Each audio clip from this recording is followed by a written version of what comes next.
Hello दोस्तों, नमस्ते। आप सभी का स्वागत है मेरे इस नए वीडियो में। आज के हम इस वीडियो में शुरू करने जा रहे हैं साइकोलॉजी विषय को। उसके अध्ययन करने जा रहे हैं, पढ़ने जा रहे हैं और सबसे बड़ा उद्देश्य अपने ज्ञान का विस्तार करने जा रहे हैं। और मैं पढ़ाने जा रहा हूँ, इससे ज्यादा मुझे खुशी हो रही है कि मैं अपने ज्ञान को पुनः स्मरण करूंगा, याद करूंगा और अपने ज्ञान को और बढ़ाता जाऊंगा। क्योंकि मैंने कहीं सुना था कि यदि आप चाहते हैं कोई चीज आपको याद हो जाए, आपके दिमाग में बस जाए, तो आप टीचिंग करना शुरू कर दीजिए, लोगों को पढ़ाना शुरू कर दीजिए। इससे आपको अनुभव भी मिलेगा, आपका कम्युनिकेशन स्किल्स भी बढ़ेगा, बॉडी लैंग्वेज भी अच्छी होगी, आप अच्छे से संवाद कर पाएंगे और आपका ज्ञान भी विकसित होता चला जाएगा। और मैंने उपनिषदों से, गीता से, बाइबल से, जितने भी धर्म ग्रंथ मैंने अभी तक थोड़ा थोड़ा अध्ययन किया है, पढ़ा नहीं है पूरा, उनसे मैंने यही सीखा है कि सबसे बड़ा आत्मज्ञान होता है। और आत्मज्ञान होने के लिए हमें हर एक चीजों को जानना बहुत जरूरी है। हर एक चीजों को जानना जरूरी है, साथ साथ उसका अनुभव भी करना जरूरी है। और अनुभव कब होगा? जब हम पढ़ेंगे, अध्ययन करेंगे, हर एक विचारों को अपनाएंगे और उसको तौलेंगे, नापेंगे, प्रश्न करेंगे, सवाल करेंगे, जवाब करेंगे। और जो हमारे क्या है, हमें एक अच्छा मानव बनने के लिए प्रेरित करेगी, उसकी ओर हम जाएंगे। खासकर ज्यादातर जो छात्र लोग हैं, वो उनका उद्देश्य अपने ज्ञान को विकसित नहीं करना है। उनको अपने व्यक्तित्व में एक सुनहरा व्यक्तित्व नहीं जोड़ना है, अपने पर्सनालिटी में चार चांद नहीं लगाने। उनको सिर्फ पढ़ना भी है तो सर्टिफिकेट के लिए पढ़ना है कि वो सर्टिफिकेट मिल जाए और हम एक अच्छा जॉब पा जाए। और ज्यादातर लोग जो है इसीलिए पढ़ रहे हैं कि सर्टिफिकेट मिल जाए, कैसे भी हमें जॉब मिल जाएगा। और लोग इसीलिए पढ़ते हैं कि अगर सर्टिफिकेट नहीं हुआ तो कोई हमें कंपनी में पूछेगा ही नहीं, खुदारी माटी करना पड़ेगा, मेहनत मजदूरी करना पड़ेगा। इसलिए मुझे मेहनत मजदूरी ना करना पड़े, खुदारी माटी ना करना पड़े, नौकरी ना करना पड़े, इसलिए मैं कैसे भी पढ़ लेता हूँ, बीए पास हो जाऊंगा, एक सर्टिफिकेट मेरे हाथ में आ जाएगा और मैं किसी कंपनी में काम करने लग जाऊंगा, मैं अपने जीवन को चलाने लग जाऊंगा। और इस अर्थ में वो जो छात्र हैं, हमारे युवा लोग हैं, वो बड़े भूल कर रहे हैं।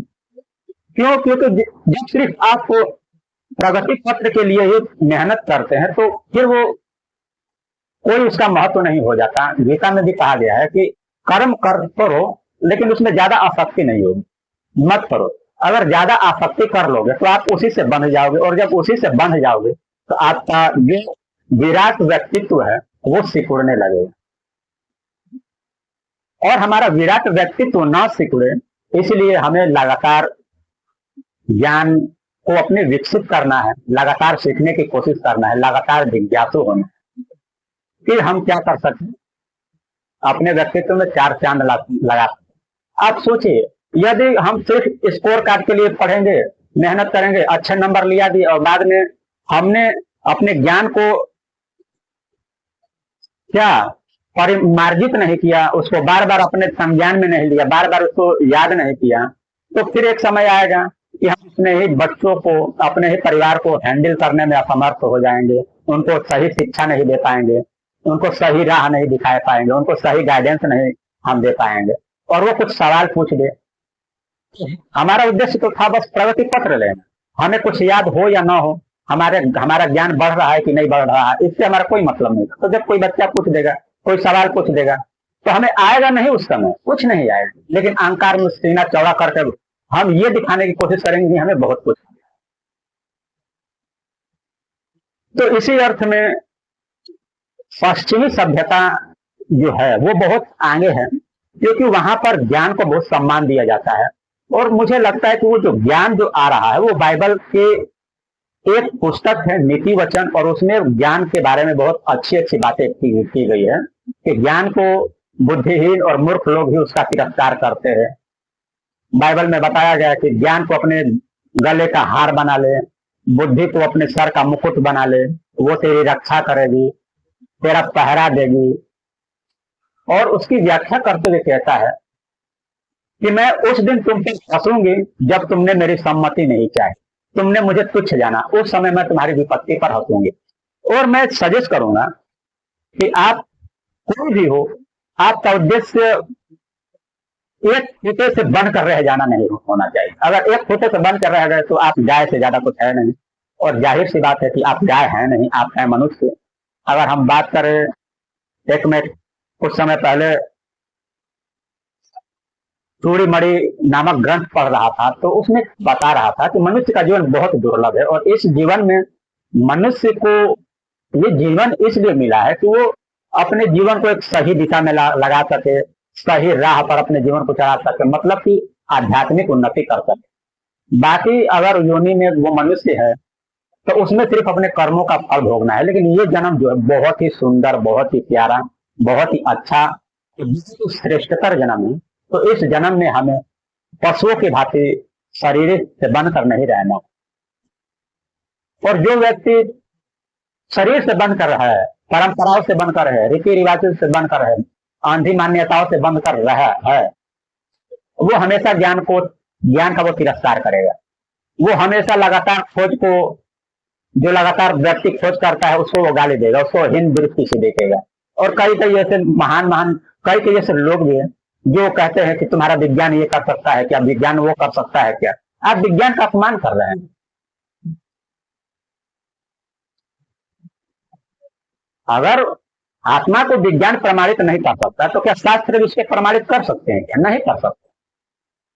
क्या पता जिन लोगों ने आत्मा के बारे में बताया, ब्रह्म के बारे में बताया, क्या सच में वो ऐसा होता है?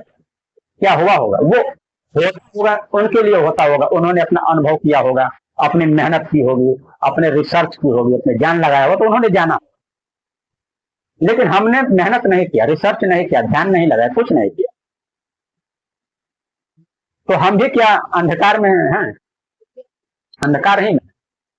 तो बाय द वे हमारा विषय वो नहीं। आज हम पढ़ने जा रहे हैं साइकोलॉजी, जिसे हम हिंदी में मनोविज्ञान भी कहते हैं। और साइकोलॉजी एक बहुत ही प्यारा विषय है, क्योंकि साइकोलॉजी का जो क्षेत्र है वो मनुष्य का अध्ययन करना है, मनुष्य का अध्ययन करना है, उसके मेंटल प्रोसेस को अच्छी तरह से समझना मनोविज्ञान का उद्देश्य है। और ये कितना अच्छा हो जाएगा अगर हम मनुष्य के विचारों को समझ पाए, उसकी मान्यताओं को, उसके विचारों को समझ पाए, मेंटल प्रोसेस को समझ पाए, उसके व्यवहार को समझ पाए, उसे किस बात से फर्क पड़ता है, किस बात से वो गलत रास्ते पर जा सकता है, किस बात से वो सही रास्ते पर आएगा, किस बात से प्रेरित होकर वो बुराई करेगा, किस बात से प्रेरित होकर वो अच्छाई करेगा, कौन सा हम उसको बात बोलेंगे तो वो अपना बहुमूल्य समय अच्छे राहों में लगाएगा। तो ये कितनी अच्छी बात है। हमें अगर एक मनुष्य के बारे में सब कुछ पता चल जाए तो उसके साथ संबंध रखना, मित्रता का संबंध रखना, हर एक चीज का जो हम संबंध रखना चाहते हैं वो कितना सुंदर हो जाएगा। तो साइकोलॉजी क्या है? इसी चीज का अध्ययन करती है। ठीक है, तो बाय द वे बात करें हम साइकोलॉजी की, तो साइकोलॉजी को हिंदी में मनोविज्ञान कहते हैं। तो ये जो साइकोलॉजी जो विषय है ये बहुत हाल का विषय है। अगर हम पहले के समय में जाएं, अरस्तु के समय में जाएं, सुकरात के समय में जाएं, या 16वीं सदी के पीछे के समय में जाएं, तो हम देखते हैं कि एक तरफ भारत में दर्शन का बहुत विकास हुआ, लेकिन भारत में जितना दर्शन का विकास हुआ वो उतना व्यापक लेवल पर नहीं था। धर्म का जब उसका विकास हुआ तो उतना व्यापक लेवल पर वो नहीं, और उनको जानते भी थे। उपनिषद, वेद, पुराण, उपनिषद है या जो वेद है इनको जानते भी थे। तो कौन लोग जानते थे? उच्च वर्ग के लोग जानते थे, ब्राह्मण जानते थे, क्षत्रिय जानते थे, इवन वैश्य भी जानते थे। हालांकि जो सबसे वंचित वर्ग रह गया वो सबसे नीचे वर्ग जो शूद्र है, शूद्र से भी नीचे जितने भी वर्ग हैं वो लोग इन सभी चीजों से अछूते रह गए। और जाहिर सी बात है जो वर्ग शक्तिशाली होगा वो डोमिनेंट करेगा। क्या जो वर्ग शक्तिशाली होगा वो हर एक जाति पर डोमिनेंट करेगा, उसी का अधिकार रहेगा, वो जैसे चाहेगा नियम को अपने अनुसार चलाएगा। कहते हैं ना कि कमजोर लोग नियम में बंद कर रहते हैं, ये मानने वाली बात है। कमजोर लोग क्या है, नियम में बंद कर रहते हैं, लेकिन शक्तिशाली लोग नियमों के साथ खेलते हैं, नियमों के साथ तोड़ते हैं। आज एक गरीब को आप नहीं देखेंगे किसी का जबरदस्ती रेप कर दे रहा है, किसी का मर्डर कर दे रहा है, किसी की हत्या कर दे रहा है। अगर वो कर भी देता है तो उसके जीवन को नरक से भी दोगुना लोग वो कर देते हैं, उसको आजीवन कारावास दे देंगे, उसको एकदम पूरा उसको मिटा देने की कोशिश करेंगे। लेकिन वही जब रेप हो, अराजकता हो, मर्डर हो, जब हाई लेवल के लोग करते हैं तो उनके पास शक्ति है, पैसे की शक्ति है, पावर है उनके पास, तो उनका कानून भी कुछ नहीं दिया था। कहने की बात है कि कानून गरीबों के लिए बना है, इनके लिए बना है।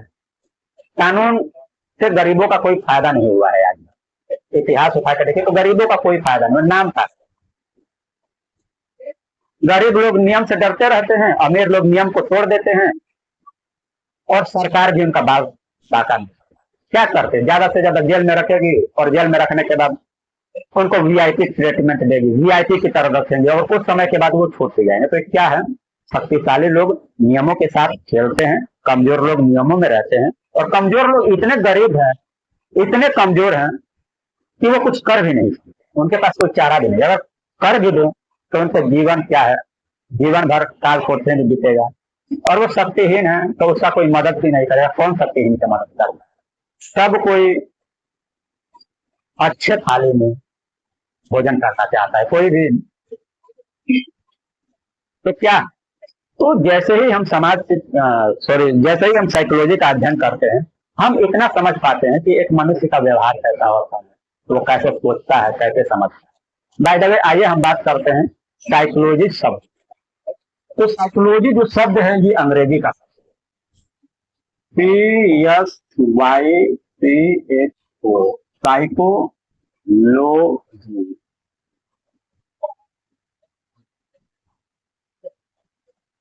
साइकोलॉजी, और ये जो साइकोलॉजी है ये ग्रीक शब्द से बना है, ग्रीक या यूनानी शब्द से बना है। ये अंग्रेजी का शब्द है। ये अंग्रेजी का शब्द है, और ये दो यूनानी शब्दों से मिलकर बना है। पहला है साइके, PSYCH, साइके, PSYCHE, साइके, लोगोस, LOG। क्या है ये लोगोस का हिंदी क्या होता है? LOGO, yes, logos. ठीक है। क्या है ये साइकोलॉजी? क्या है, एक अंग्रेजी शब्द है, और ये दो शब्दों से मिलकर बना है, साइके प्लस लोगोस। साइके का मतलब होता है आत्मा,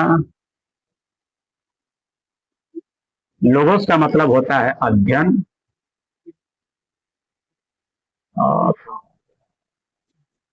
और शायद विज्ञान। सुनो, तो क्या है, अंग्रेजी का शब्द साइकोलॉजी होता है, उसको अगर हम यूनानी शब्दों में देखें तो साइके और लोगोस होता है, दोनों मिलकर क्या होता है, आत्मा का विज्ञान। हम इसके बस शब्द के अर्थ को देखते तो ये क्या है, आत्मा का विज्ञान। ठीक है। और हम इस बात पे आते हैं कि इसे आत्मा का विज्ञान क्यों कहा। पहली बात कि जब दर्शन शास्त्र का विकास भारत में हुआ तो ये जो साइकोलॉजी शब्द पे जो इस पर फोकस किया गया ना, ये पाश्चात्य सभ्यता ने इस पर ज्यादा फोकस किया। और इसके कारण भी क्योंकि भारत के जितने भी लोग थे, पंडित पुरोहित, ये सब लोग थे, ये सब ऊंच नीच, जाति प्रथा, दूसरों का शोषण करना, दूसरों को दबा के रखना, दूसरे के जीवन को नरक बना देना, ये जो लोग थे, ये लोग इसी में तबाह थे। और उस समय यूनान या पश्चिमी सभ्यता में हम देखें, उस समय वहां पर जो लोग थे, उनके यहाँ प्रचलित था ज्ञान के प्रति सम्मान। उनके यहाँ ज्ञान के प्रति बहुत सम्मान है। वो बहुत जिज्ञासु लोग थे, तर्कपूर्ण बातें करते थे, वो हर एक चीज को जानने की कोशिश करते थे। वो इतने जिज्ञासु थे, वो इतना जानने की कोशिश करते थे कि वो जहां कहीं भी जाते थे, वहां का जो ग्रंथ होता था, जो साहित्य होता था, जितने भी अध्ययन की सामग्रियां होती थी, वो वहां से उठाकर अपने देश ले जाते थे और उसको अपनी भाषा में अनुवाद करते थे और उसको पढ़ते थे। उनके अंदर ये क्वालिटी थी कि वो कहीं भी जाते थे, वहां के जितने भी साहित्य हैं, धार्मिक साहित्य हो या काव्य साहित्य हो या बौद्धिक साहित्य, जितने भी साहित्य होते थे ना, उनमें ये खासियत थी कि वो बाहर जाते थे तो कुछ लेते थे या नहीं, लेकिन वो ज्ञान के प्रति इतने जिज्ञासु थे कि वो वहां के संस्कृति को समझने की कोशिश करते थे, वहां के ग्रंथों को समझने की कोशिश करते थे और उनको अपने देश में ले जाकर बहुत पढ़ते थे। और उनके पढ़ने का परिणाम ये हुआ कि उनके देश में जागरण का उदय हुई। जागरण आपने शब्द सुना होगा, वहां पर जागरण हो गया, ज्ञान के बल पर जागरण हो गया वहां पर। लेकिन भारत में ऐसा कुछ हुआ नहीं। तो ये बात है कि जो ये है आत्मा का विज्ञान, पश्चिमी सभ्यता में सबसे पहले यहाँ पर अरस्तु, सुकरात आदि व्यक्ति थे, उन्होंने इन सभी का अध्ययन किया। तो उन्होंने अध्ययन करने के बाद क्या कहा कि ये क्या है, आत्मा का विज्ञान है। हालांकि बाद के लोगों ने कहा ये आत्मा का विज्ञान है, तो वहां पर शुरू से ही आत्मा का विज्ञान इसे कहा जाने लगा। ठीक है, तो इसका शाब्दिक अर्थ, वो लोग इतने जिज्ञासु थे, इसीलिए आप देखेंगे कि जितने भी आप अध्ययन की विषय वस्तु पाते हैं, जैसे समाज शास्त्र का उदय देखेंगे पश्चिमी सभ्यता में हुआ, और का उदय देखेंगे यह भी पश्चिमी सभ्यता में भारत में होगा, लेकिन व्यापक लेवल। साइकोलॉजी को देखेंगे वो भी वहीं पर हुआ, और को देखेंगे वो भी वही।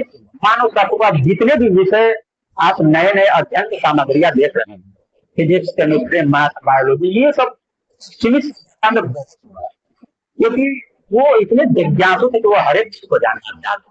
और आज यही कारण है कि वो देश आज के समय में महान है। भारत का गर्व करता है कि हमारा देश महान नहीं है। तब था, अब नहीं है।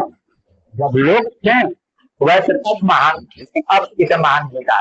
अब महान अमेरिका है, जापान है, चीन है, ये सब महान है। ठीक है, तो ये क्या है, साइकोलॉजी आत्मा का विज्ञान है, इसे कहा गया आत्मा का विज्ञान। एक मिनट,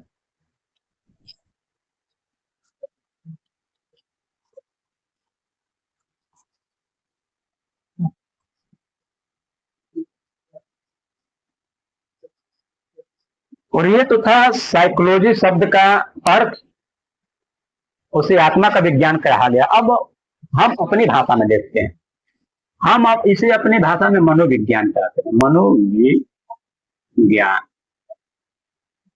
और मनोविज्ञान के साथ आपको समझ में आ रहा है ये मन का विज्ञान है। क्या है, मन का विज्ञान, मतलब मन का अध्ययन करना, मन का विज्ञान। तो क्या है कि 16वीं सदी जो थी, और अगर देखा जाए तो ये जो साइकोलॉजी जो विषय है ना, ये जो अस्तित्व में आया, ये बहुत हाल के समय में आया है। लगभग 19वीं और 20वीं सदी के आसपास में ये क्या है, इसका अस्तित्व प्रकट हुआ है। पहले क्या होता था कि ये जो मनोविज्ञान है ना, इसे हम क्या दर्शन की श्रेणी में रखते थे, मतलब दर्शन शास्त्र की श्रेणी में रखते थे। दर्शन शास्त्र में भी इसका अध्ययन किया जाता था। लेकिन 19वीं और 20वीं सदी के बाद इस विषय को क्या कर दिया गया है,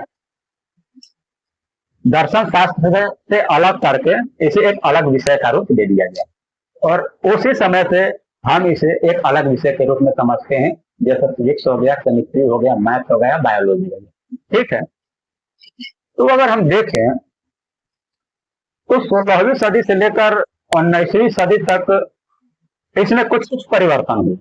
ठीक है, समाज शास्त्र मतलब मनोविज्ञान के में कुछ परिवर्तन किया गया। उस परिवर्तन को हम देखते हैं क्या क्या क्या आ गया। सबसे पहली बार मनोविज्ञान को क्या कहा गया? सबसे पहली बार कहा गया था ये है आत्मा का विज्ञान।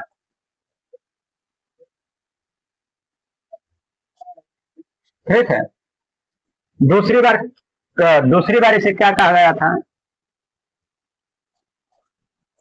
मन का विज्ञान। मन का विज्ञान या मस्तिष्क का विज्ञान। तीसरी बार इसे क्या कहा गया था? चेतना का विज्ञान।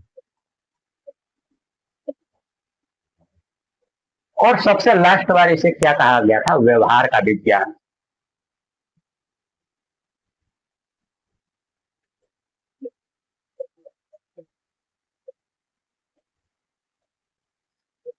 इसको चार तरह से कहा गया था। ये आत्मा का विज्ञान है, मन का विज्ञान है, चेतना का विज्ञान है, व्यवहार का विज्ञान है। लेकिन जो आधुनिक समय में चल रहा है ये क्या है? मनुष्य के व्यवहार का विज्ञान है।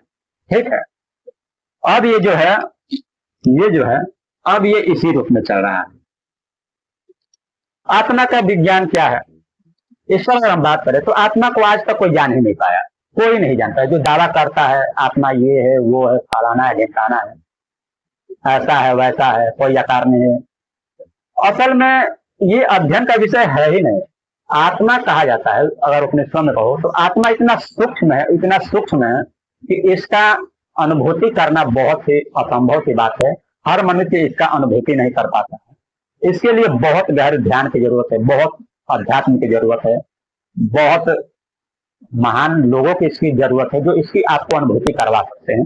लेकिन अगर देखा जाए तो साधारण तौर पर हर मनुष्य के लिए आत्मा का अनुभव करना बहुत ही कठिन बात है, उसके बस से बाहर है, वो कर ही नहीं सकता। ठीक है, तो जब आप किसी चीज का अध्ययन कर ही नहीं सकते तो फिर उसको जान ही नहीं सकते तो उसका अध्ययन कैसे करेंगे? दूसरी बार मन का विज्ञान, मन को भी कोई नहीं जानता। कभी मन ये होता है, कभी मन वो होता है, कभी मन बदलता रहता है, इसको भी नहीं जानता। चेतना क्या है, चेतना के बारे में भी कोई कुछ नहीं जानता। ये सब सूक्ष्म चीजें है, इसको कोई नहीं जानता। लेकिन हाँ, हम मनुष्य के व्यवहार के बारे में हम जान सकते हैं। इन सभी चीजों के बारे में नहीं हम जान सकते, लेकिन मनुष्य के व्यवहार के बारे में हम जान सकते। जैसे एक व्यक्ति है, हम देखना चाहते कि उसको एक थप्पड़ मारेंगे तो वो क्या करेगा। अगर हम देखना चाहते हैं एक थप्पड़ मारेंगे तो वो क्या करेगा, तो संभावना की बात है, जाहिर सी बात है कि आप एक थप्पड़ मारोगे तो वो भी आपको एक थप्पड़ मारेगा, या गुस्से में धुल लाएगा, या चेहरे पर एकदम आंख लाल लाल हो जाएगा, एकदम चेहरे पर गुस्से का भाव आ जाएगा। तो हम क्या ये तो देख सकते हैं ना, जैसे हमने एक्शन किया उसने रिएक्शन दिया, ये तो हम कर सकते हैं ना। ठीक है,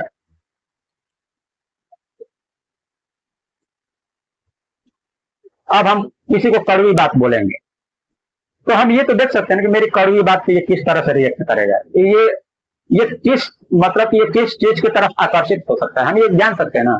ये अब कभी हम देखते हैं कि कोई व्यक्ति दुकान पर गया, उसका आंख किसी वस्तु पर टिक गया, तो हम किस तरह ये अंदाजा लगा सकते हैं, हम कह सकते हैं कि नहीं, इस मनुष्य को वो कपड़ा पसंद आ गया। कोई लड़का किसी लड़के को घूर रहा है, हम देख के बता सकते हैं कि हाँ, ये लड़का उसको घूर रहा है, हम जान सकते हैं। तो ये क्या है, अब आधुनिक समय में मन क्या है, मनोविज्ञान व्यवहार का विज्ञान है। लेकिन हमारे मन में एक विषय आता है, जब आत्मा का अध्ययन किया नहीं जा सकता तो मनोविज्ञान, तो आज तक भी हम मनोविज्ञान क्यों कह रहे हैं?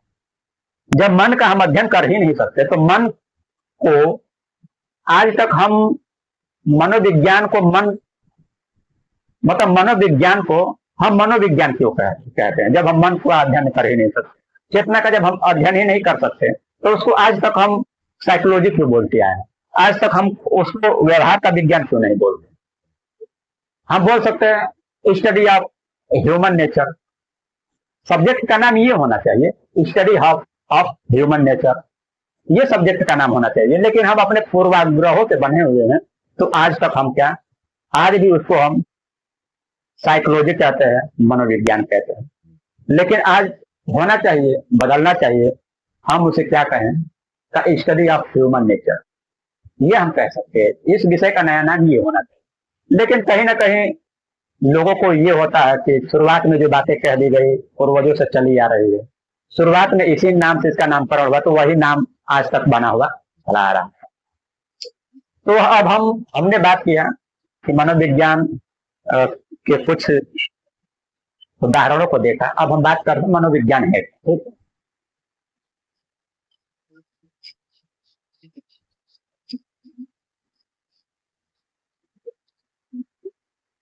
तो मनोविज्ञान क्या है? तो मनोविज्ञान मनुष्य के क्या है,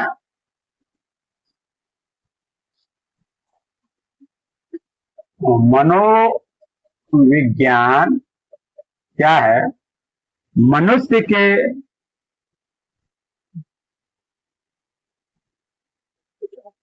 व्यवहार मनोविज्ञान मनुष्य के व्यवहार, ठीक है,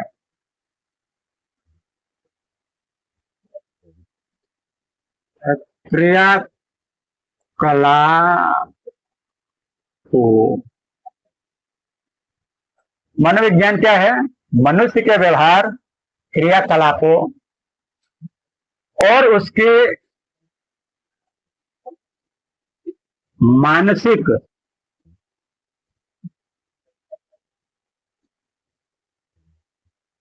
प्रक्रिया का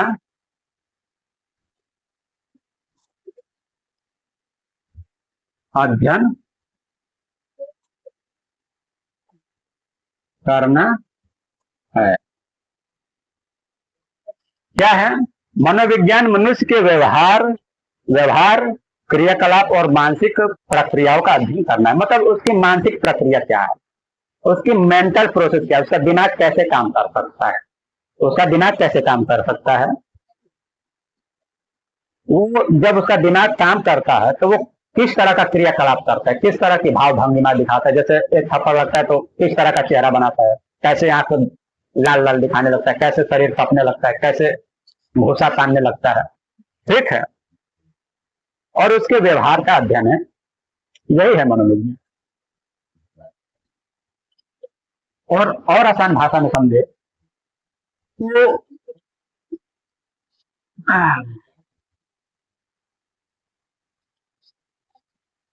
और आसान भाषा में समझे तो मनोविज्ञान क्या है, मनोविज्ञान एक मनुष्य के द्वारा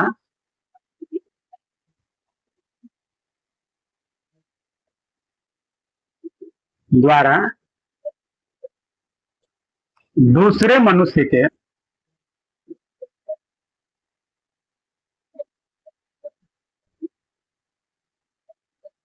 मानसिक प्रक्रिया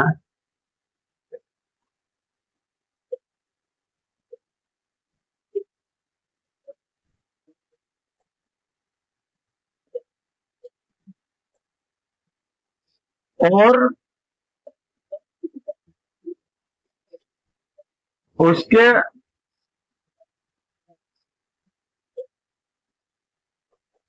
व्यवहार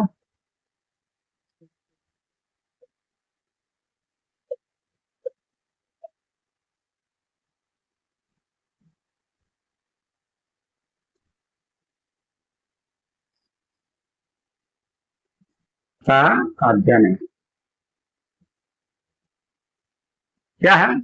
मनोविज्ञान एक मनुष्य द्वारा दूसरे मनुष्य की मानसिक प्रक्रिया, उसके व्यवहार और उसके क्रियाकलापों का अध्ययन करना है। ठीक है। तो बेसिकली मोटी मोटी बात है कि मनोविज्ञान क्या है? एक मनुष्य का दूसरे मनुष्य को समझने का प्रयास। सबसे आसान भाषा क्या है? मनोविज्ञान एक मनुष्य को दूसरे मनुष्य को समझने का प्रयास। और जैसे ही हम दूसरे मनुष्य को समझ जाते हैं, उसके साथ मित्रता का संबंध भी रखना अच्छा हो जाता है, गर्लफ्रेंड बॉयफ्रेंड का संबंध भी रखना अच्छा हो जाता है जब समझने लगते। कहते हैं ना, ज्यादातर लोगों के रिलेशन में ये दरार आती है कि वो मुझे समझता नहीं है, वो मुझे जानता नहीं है, वो मुझे पहचानता नहीं है। अरे वो कैसे आपको समझेगा, कैसे जानेगा? उसको साइकोलॉजी आनी चाहिए। साइकोलॉजी नहीं आएगा तो वो तुमको क्या जानेगा? वो खुद को भी नहीं जानेगा। तो वो जरूरी है कि उसे साइकोलॉजी आनी चाहिए। और इसलिए साइकोलॉजी एक अच्छा विषय है कि हम एक मनुष्य के उसके दिमागी प्रक्रिया को, उसके व्यवहार को, वो उसके क्रियाकलापों को अच्छी तरह समझ सकते हैं। और समझ के एक हम अच्छा दोस्त चुन सकते हैं, एक अच्छी भाई चुन सकते हैं। ठीक है, एक अच्छा गर्लफ्रेंड चुन सकते हैं। ये कितनी अच्छी बात। तो बाय द वे, आप सब अभी तक इस वीडियो में बने रहे और इतने प्यार से सुना और सपोर्ट किया, इसलिए आपको बहुत बहुत धन्यवाद। आप देखते रहिए और ज्ञान की बातें अपने लोगों तक शेयर भी करते रहिए। और ज्ञान को मजाक ना समझिए। अगर ज्ञान को आप मजाक समझते हैं तो बाइबल के अनुसार ज्ञान को मूर्ख और बेवकूफ लोग भी पत्थों में उड़ाया करते हैं, उसका मजाक करते हैं। बुद्धिमान लोग कभी ज्ञान का मजाक नहीं उड़ाते। और जो बुद्धिमान होते हैं वो हमेशा ज्ञान की सराहना करते हैं। वो हमेशा खोज को प्रोत्साहित करते, तुम खोजो, लगातार वो जिज्ञासा पैदा करते हैं।